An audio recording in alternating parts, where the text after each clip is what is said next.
सोचो, एक ऐसी सुबह 4 दिसंबर 1982 ऑस्ट्रेलिया के शहर मेलबर्न में एक बच्चे की पैदाइश होती है।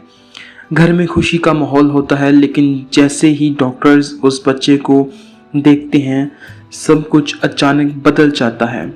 उस बच्चे का नाम रखा जाता है निक। मगर निक दूसरे बच्चों जैसा नहीं होता। ना उसके हाथ थे ना पाँव, सिर्फ एक छोटी सी फुट जैसी स्ट्रक्चर थी जिसमें 2 उंगलियां थी। उसके वालिदैन जो क्रिश्चियन बैकग्राउंड से ताल्लुक़ रखते थे पहले शौक हो गए। उसकी माँ ने तो शुरू में निक को देखना ही पसंद नहीं किया क्योंकि दिल टूट चुका था, लेकिन वक्त के साथ उन्होंने फैसला किया ये बच्चा बोझ नहीं बल्कि एक मकसद के तौर पर पैदा हुआ है। निक का बचपन आसान नहीं था। स्कूल में बच्चे उसका मजाक उड़ाते, उसे एलियन और मॉन्स्टर कहते। हर दिन उसके लिए एक नई जंग था।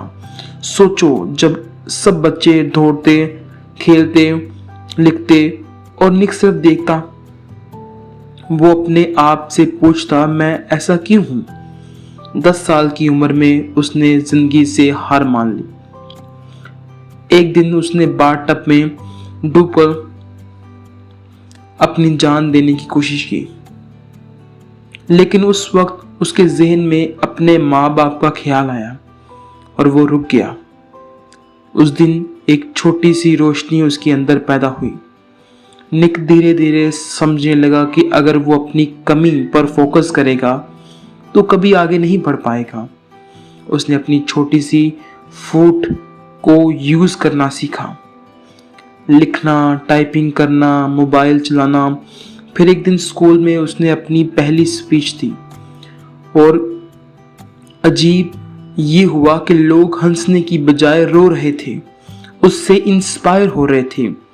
उस दिन निक को पता चला कि उसका मकसद क्या है। निक ने ग्रिफ्ट यूनिवर्सिटी से कॉमर्स और फाइनेंशियल प्लानिंग में डिग्री हासिल की। फिर उसने अपनी लाइफ का सबसे बड़ा मिशन शुरू किया, लोगों को उम्मीद देना। उसने अपनी ऑर्गेनाइजेशन बनाई, लाइफ विदाउट लिम्स, और फिर शुरू हुई एक नए सफ़र की कहानी। 70 से ज़ायद मुल्कों का सफ़र, लाखों लोगों से मुलाकात, स्कूल्स, कॉलेजेस, प्रिजन्स, स्टेडियम में स्पीचेस।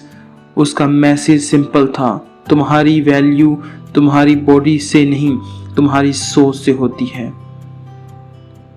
पर्सनल लाइफ, मोहब्बत और फैमिली। लोग सोचते थे कि निक कभी शादी नहीं करेगा, मगर 2012 में उसकी मुलाकात हुई कैनी मिहारा से।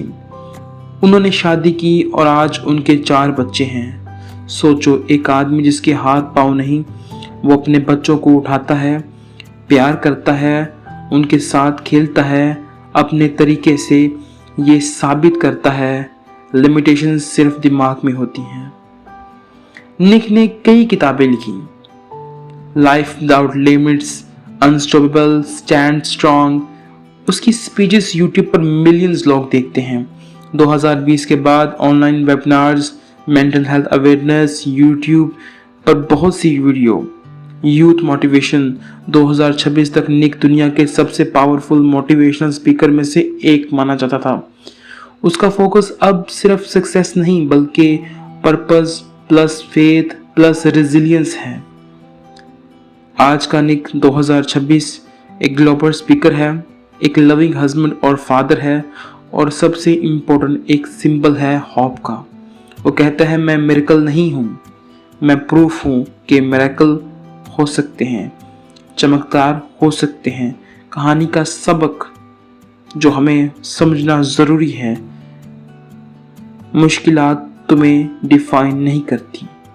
लोग क्या कहते हैं उससे ज़्यादा ज़रूरी है तुम क्या अपने बारे में सोचते हो। हर इंसान के अंदर एक हिडन पावर ज़रूर होती है। और सबसे बड़ी बात, अगर निक बिना हाथ पाँव के दुनिया जीत सकता है तो तुम किस बात से रुके हुए हो। अगर तुम चाहो तो दुनिया फतह कर सकते हो। मिलते हैं अगली वीडियो में।